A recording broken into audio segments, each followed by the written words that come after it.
Good evening, good morning, good afternoon, wherever you are in the world. Welcome to another edition of Broken Not Shattered. My guest today is Cher Anderton. Anderton with a T. Yes, Hey it Cher, throws how you people doing? off all the time. I know, it's wild. They think I misspelled my own name. I Yeah, can imagine. yeah. How's it going, Cher? I'm good. Awesome. All right, so share with our guests uh, your background. Introduce yourself to us. Okay. So I am a public speaker. I'm a mental health therapist. My background is in social work. I hit the year anniversary from when I published my first book called Could It Be Better? And then my most important role I find is being the mother of four now adult kids. So empty nesting, all moved out on their own, and there's still a lot of parenting to be done. So lots of different hats that I wear, and I really enjoy them all, actually. Good, thank you. Hmm. So you are also a therapist, Hmm. right? What inspired you to become a therapist, and with emphasis on trauma? Why there? Yeah, so definitely come by that honestly. So back in 2012, my husband and I adopted an almost 8-year-old kiddo from foster care. So he joined our three biological children, and navigating the foster care system and then trying to find a therapist who would see kids, understood adoption and trauma was so difficult. And then also being introduced to social work, you work with the social workers when you're adopting in the American system. And so I just fell in love with social work and decided to go to school to become a trauma therapist that specializes in adoption. Um, and went kind of a windy route towards that. Ended up working in schools for a while building a therapy practice, but really it was inspired by our son that we adopted, who's now 20 years old. So Wow. Let's stay there for a second, because I mean that was not one of my questions, but hey, why not? yeah. You specialize in adoption. What are the biggest challenges people face in adoption? Because there are a lot of parents these days who are thinking of it. I know friends who and family members who are thinking, "Oh, maybe I can adopt a child." What are the challenges that most parents face when they want to adopt a child, and how do they overcome those challenges? Hmm. That's a whole rabbit hole in and of itself. So I have a lot of honestly mixed feelings about adoption, especially the systems internationally and in America.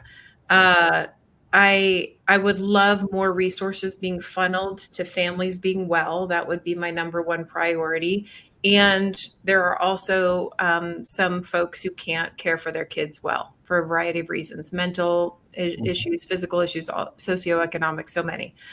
Um, I think when we went into adoption, I'm one of those, like, I want to go in with my eyes wide open. So I voraciously read books about adoption and really trying to understand especially from an adoptee's perspective, Right. what it's like for them and how that disruption in attachment. I understand that from the mental health perspective as well. Just a lot of reinforcement around the mental health perspective of what it's like to have that attachment disrupted, even if it's at day one.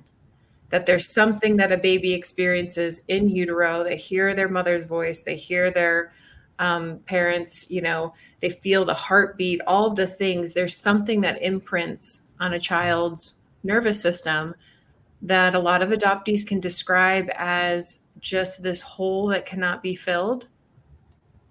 And so I think it's really important for parents to be very educated and understand the experience of this child who didn't choose, didn't consent to being put in a system and being put up for adoption, and how important it is to really create that safe environment with no expectations. I had no expectations around my child being grateful for being adopted, Mhm. because I don't feel like I'm best case scenario. Best case scenario would be that his his biological parents could have cared for him well, and all of that. And so just really understanding a child's perspective, being very intentional about having the skills to develop attachment. It's a very interesting thing to build attachment with an older child. As a baby, you're feeding that child, you're snuggling, you're touching an almost 8-year-old that I just met. I'm not having that kind of attachment Right. yet. I have to find ways to sneak it in. Like maybe I'll make his favorite food and, hey, would you like a bite? And I feed it to him in a spoon. That was an idea that I read in one of the books. Just like you're making eye contact, I'm handing him something lovely like cookie dough, and it's that kind of I'm building attachment little by little. So just do a lot of research, have very low expectations of the child, but very high expectations of yourself as the grown up navigating that relationship, because it is really not, it is so difficult for kids to navigate that experience. It's so hard. So just a lot of compassion towards the child. Yeah, go ahead. Have a lot of expectation for yourself as the adult and little or no expectation from the child. I think that's very, very, very deep right there. Yeah, that's one of the takeaways that I hope everyone takes away from the show. That if you do adopt a child, zero expectations from that child. They didn't choose you, you chose them. Yeah, and I would say that even overall in parenting, like my biological children didn't necessarily choose us either. So I would say in general, it's one of the things that I love, because I also do a lot of parent coaching. It's something that we talk about a lot because we're socialized in a different way to kids be obedient and compliant and that sort of thing, be self-regulated, yet the grown-ups yelling and screaming and dysregulated all over the place. And so we expect more of children than we're willing to skill build and give. Yet kids can't learn to be self-regulated unless they're modeled and taught. That's true. So I think in general, if you were an adult caring for kids, that leaning into your own social, emotional skill building, healing your own trauma, growing, all of that, so that we don't transfer harm to kids it's a huge priority for me. I think it's a sacred responsibility, really. So as a therapist, I see the mother hat thing was going on well. Okay. I'm very happy to see that. But now let's put on your therapist hat. Trauma. If a parent has experienced some level of trauma in their personal life, how do they ensure that they don't transfer that in their parenting style to their children or in their relationship as an adult environment? How do they navigate that whole time? Well, I think recognizing, and there's a whole spectrum of trauma. It's all relative. And so oftentimes I'll have a client maybe show up and say, well, this happened, but like, it's not as bad as ... And I'm like, hey, we're not in the trauma Olympics here. It's how your nervous system navigates it or experiences it. That's what we look at to define if it's traumatic or not for you. To not transfer it to our kids, we really need to be self-aware and lean into resources, because parenting is so triggering. I mean, if you think you're floating along, maybe if you can even handle a partnered relationship just fine, you get into parenting and boom, like you will get your stuff activated. And I look at that as an invitation to heal and grow. Like there's something about parenting, because a lot of our trauma is experienced in relationship and oftentimes from our own parents. And so we need to heal that in order to not transfer it. We need to navigate that healing and growing and skill building in order to not. So for example, I was raised in a pretty reactive household. Just everything was kind of a big deal, not a lot of self-regulation happening. And when I went into parenting, I got married at 20, had my first at 22, quite young. I was like, oh, I don't want that. I want to be a patient, kind, calm parent. Well, when your kid's throwing a fit in the middle of the grocery store and all eyes are on you, you go back to what you know. you're in your amygdala. You're in the part of your brain that's very reactive because I hadn't built the skills to regulate and do something differently. I can't just say, no, I don't want to show up like that. I don't want to transfer trauma to my kids. And then that's enough. I actually have to put action behind that desire. And so if I don't have the skills to one, regulate myself in that moment and then co-regulate with my child, I'm going to keep transferring it. I'm going to spank them. I'm going to yank them out of the grocery store and do all kinds of things, right? Right. Whatever it was that I was raised with until I build replacement skills. And so I worked really hard on that because it didn't feel good. I didn't like going to bed knowing I just lost it with my kid for the upteenth time at bedtime because they just wouldn't go to bed. Right. It wasn't feeling good to parent that way.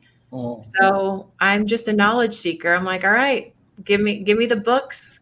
That was back in, my oldest is 24. So the internet was just barely available to search things. So there wasn't even a lot of access like parents have now. So it was just the Wild West back then, but I figured it out. And you're not helping other people. Yes, I love that work. You're helping other people.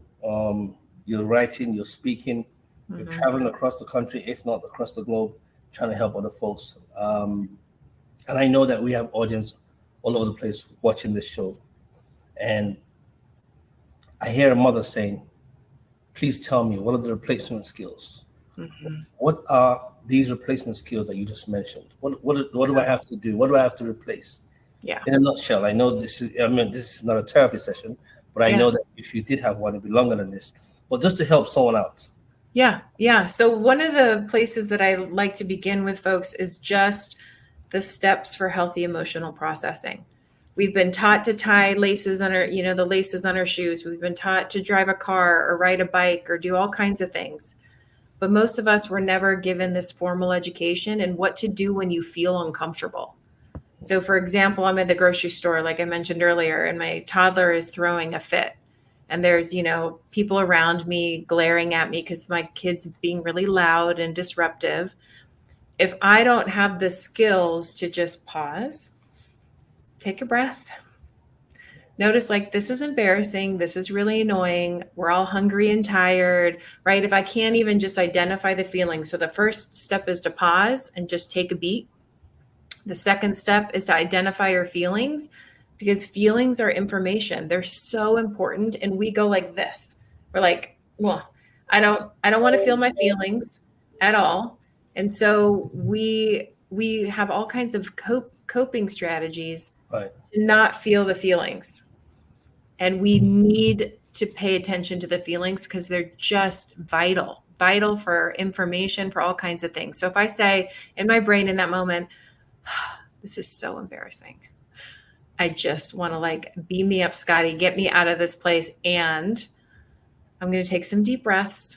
I'm going to get down on my kid's level and say, hey, I can see you're having big feelings right now, right? I'm able to just tune in to the child in that moment. If it were just me, say I just got in a car wreck or something and I'm embarrassed because I hit somebody else's car, I'm going to do that on my own. I'm going to pause, take a deep breath. Oh my gosh, I can't believe I did this. I just, I'm feeling humiliated or embarrassed or frustrated or angry. And then I'm going to lean into some healthy coping strategies. That alone is so important because it slows our roll. It moves us from being reactive. I can't believe spank, taking the kid out. It moves us from that place of being reactive to being responsive. We're choosing how we respond versus just that space that's kind of fight, flight, freeze, or fawn, if that makes sense. So just leaning into developing that. And I had to start from the very beginning, like the pause button. I had no pause. I just went straight into, I'm going to solve the problem. I'm going to, react in the moment. But then I'm creating disconnection everywhere because I don't feel good about how I reacted. And the relationships that I'm in certainly weren't feeling good about how I reacted. So I just had to start from the very beginning, which a lot of us do. Wow. Reactive to become responsive. Yeah. That's what you said. And then you talked about healthy coping methods. Yeah. We're going to take a break. When we come back, we're going to look at those coping methods and see if there's a few nuggets you can actually share with our audience. And I like that whole from reactive to responsive. Mm-hmm. Help us make the connect when we come back from this break. We'll take a break.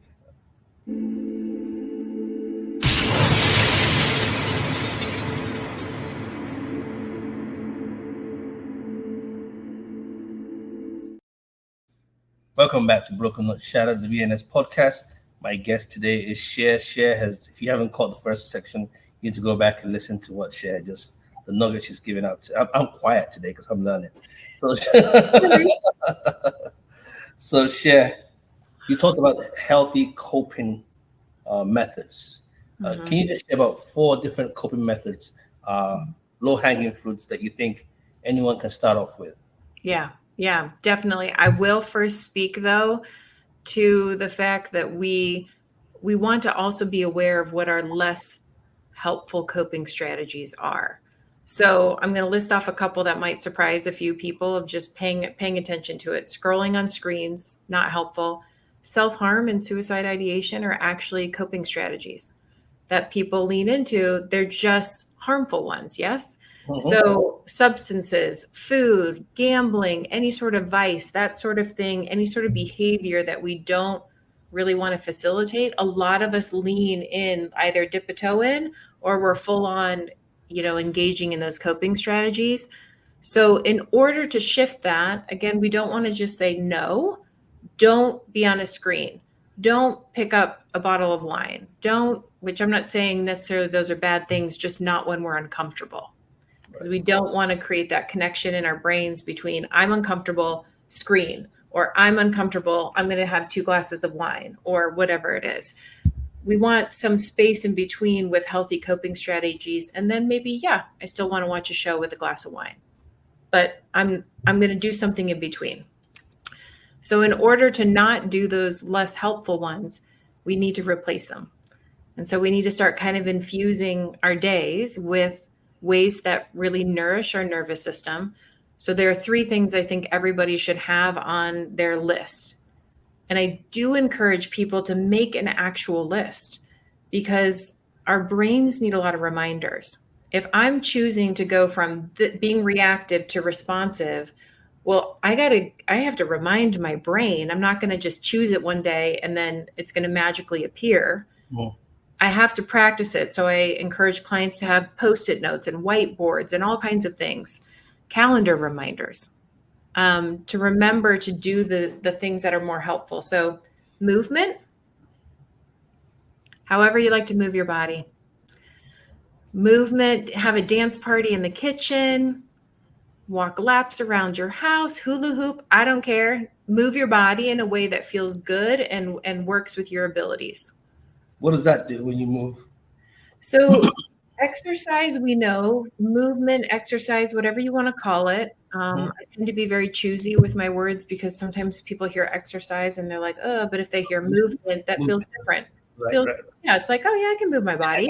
Yeah, sure. Yeah, so it is the number one evidence-based tool or strategy to manage anxiety and depression. We just have oodles and oodles of research that says everybody, to whatever ability they have, needs to move in order to be part of, to foster their mental and emotional well-being. So whatever you like to do, just do it. 5 minutes here, 2 minutes there. I have a little mini trampoline in my office where between clients, I'll just hop on the trampoline for a couple minutes. Just helps move energy through. It feels good. It's fun. I'm jumping on a trampoline and I'm 46 years old. I'm happy with it. So find something that you love. So movement is one. Breathing, some sort of deep breath practice.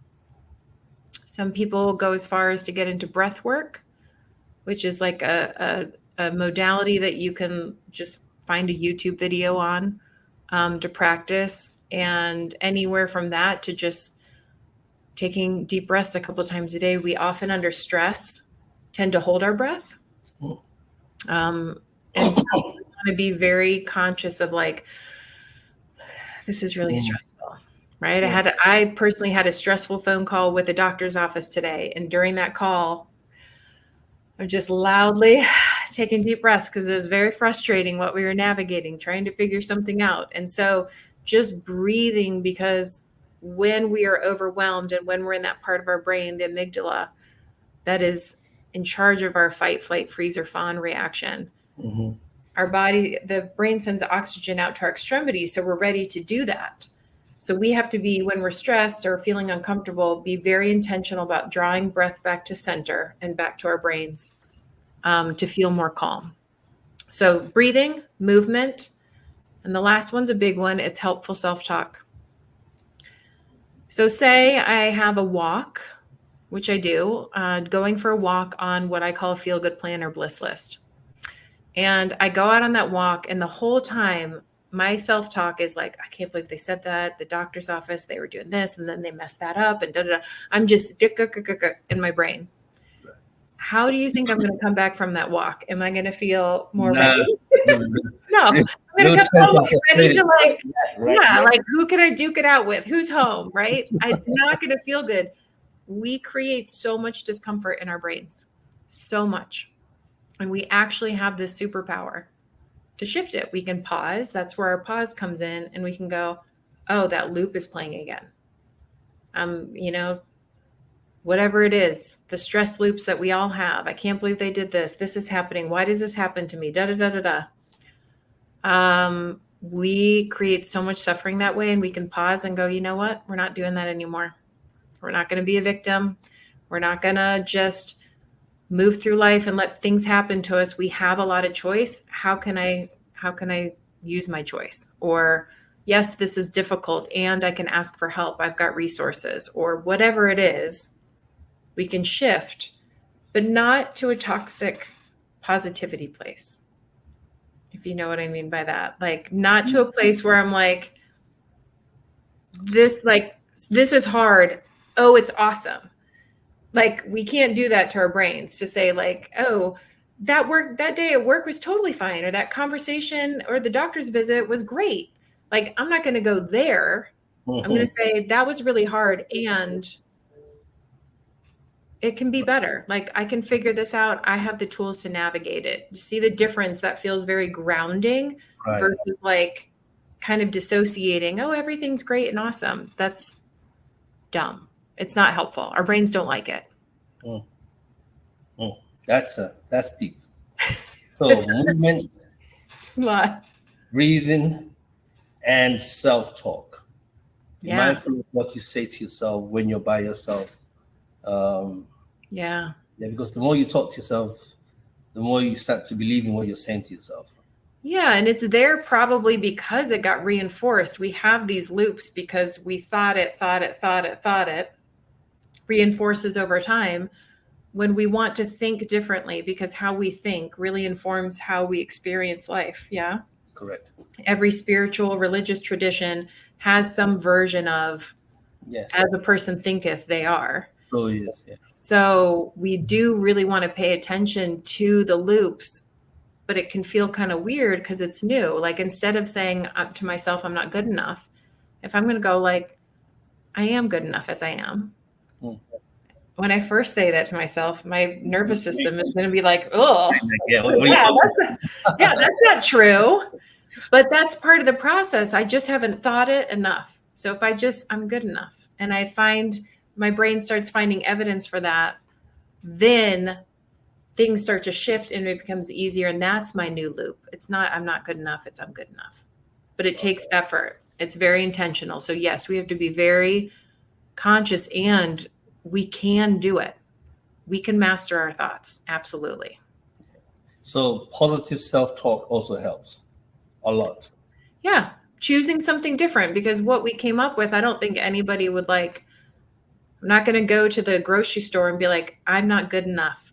That's I'm going to put that in my shopping cart and I'm going to check out with it and take it home and use it. Someone put it in the cart somewhere along the way, right? Someone else put it in the cart somewhere along the way. And then we took it home with us and internalized it for a variety of reasons. Yeah.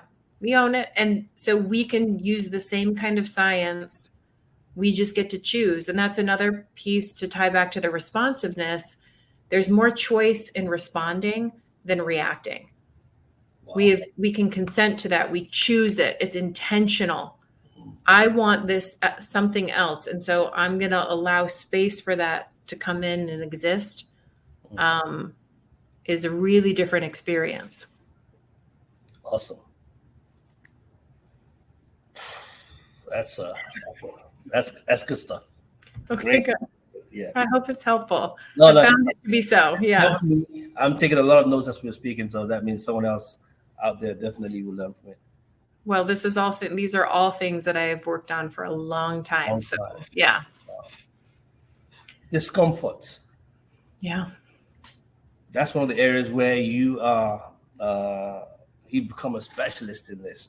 Yeah. What is discomfort in the sense of how you see it, and owning discomfort? Why is that important that we own that discomfort? And we have about 5 more minutes to go, but that's fine. I know you can get it out there, but just well, let's dig in. So I do have a bit of a tagline of own discomfort so it doesn't own you. That's correct. And the concept behind that really is just, one, I want it to stick in people's brains. I think that's important. Two, I think we give a lot of power away to discomfort or life's challenges, or however you'd like to describe it. Discomfort is a huge umbrella, right? Discomfort can be anywhere from, the minor annoyance of traffic was bad today to, the difficulty of experiencing a loss of somebody close to you. There's the whole spectrum of discomfort. And with our stories around it, I hate challenges. I hate change. I hate discomfort. I avoid it at all costs. Whatever we tell ourselves, I believe that people do that because they don't have the skills to navigate it well. Back to those, like talking about the steps for healthy emotional processing, we're taught to tie our shoes, but not how to process the uncomfortable. What would happen if we just learned some fundamental skills? We practice some fundamental skills to not just shy away from everything that feels uncomfortable, but to lean into it, because there's so much beauty in it. Right. In that process of if we'd never leaned into the discomfort of adopting, or me going to graduate school while raising 4 kids and navigating all of those things, or moving different states like we have, or what have you, we would have missed out on so much goodness, and our worlds would have been much smaller, and now they're so much bigger. It's just, we don't want to give that much power to the uncomfortable. We just want to learn how to navigate it well. And there are just a few things that can be a game changer in that way, to help people lean into it and make their worlds bigger and make more connection. I think it's a reason why, particularly in America, there's so much disconnection amongst people. Right. Because it's uncomfortable to talk to people and be with people who have different thoughts and beliefs. And so how do we teach people the skills to do it? That's my goal, is to just teach as many people as possible how to navigate the uncomfortable. Cher, I have to bring you back because I know that there's a lot. So we're not going to touch everything that had been planned for you. Oh no! I'm sorry. No, that's okay. I'm excited that you Okay, go this route, because I think this is very important, and I think there's a seriousness to what you're talking about, and I think we should have conversations like this. So it's fine. I mean, let me ask you another question, and this is something that someone else sent to me. As you were talking, I was scrolling down at questions that were sent to me before now, so I want to get this one out. It says, what advice would you give to apparently you work with a lot of women who are in distressful relationships and stuff like that. What advice would you give to women who are looking to break free from past emotional or psychological barriers and live more authentic lives? What advice would you give to them? How would they break free that? Everybody's process can be very different, but there can be some through lines. And I think the first step in guiding yourself and really getting back into your body to find out what process it is for you is to believe that you can experience something different and better. that what has happened to you doesn't define you. Yes, it shapes us, but it doesn't define us. And we get to choose once we're aware that that's not what we want. We don't want to have relationships like that, or struggle with mental and emotional illness or whatever it is. We just need to believe that there's possibility out there. And so that's where I would encourage people to start, because when you believe in the possibility, then you're going to start tuning in more to your divine wisdom that you have within you. And then if you have a faith tradition or anything like that, you can lean into that. But believing in the possibility is where I would begin. So what do you say to the person who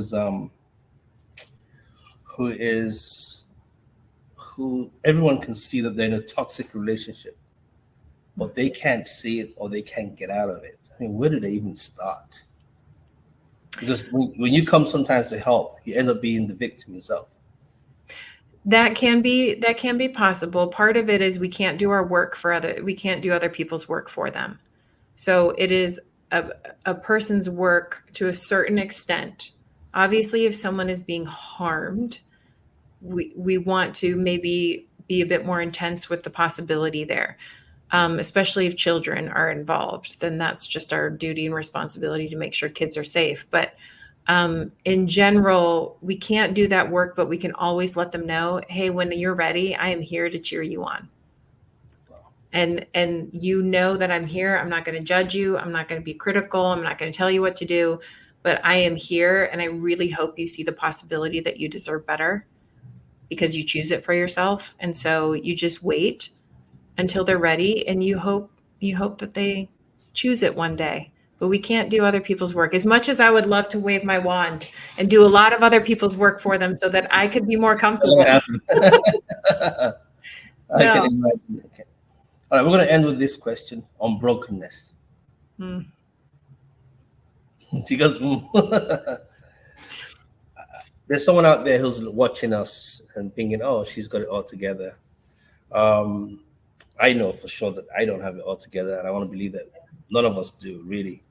Have you experienced any level of brokenness in your personal life? Like to share, comfortable with sharing? And if you have, look at the camera and just tell the story, and take a few minutes and tell them how you were able to navigate that particular situation. Hoping that it will inspire someone.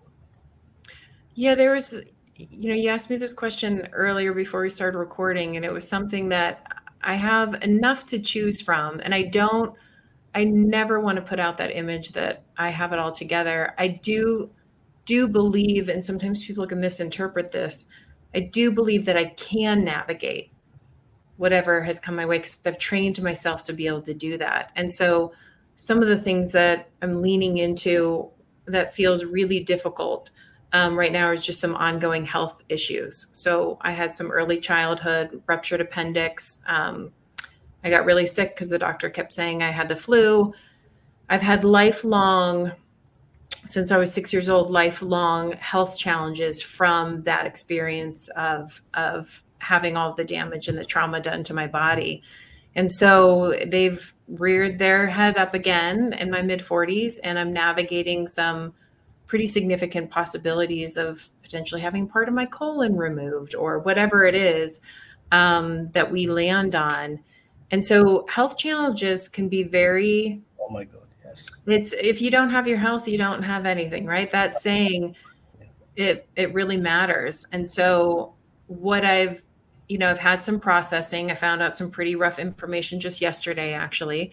And so I processed it. I felt my feelings about it, had some good cry, because crying is soothing to the nervous system. So if that's what your nervous system needs to calm down, it's lovely.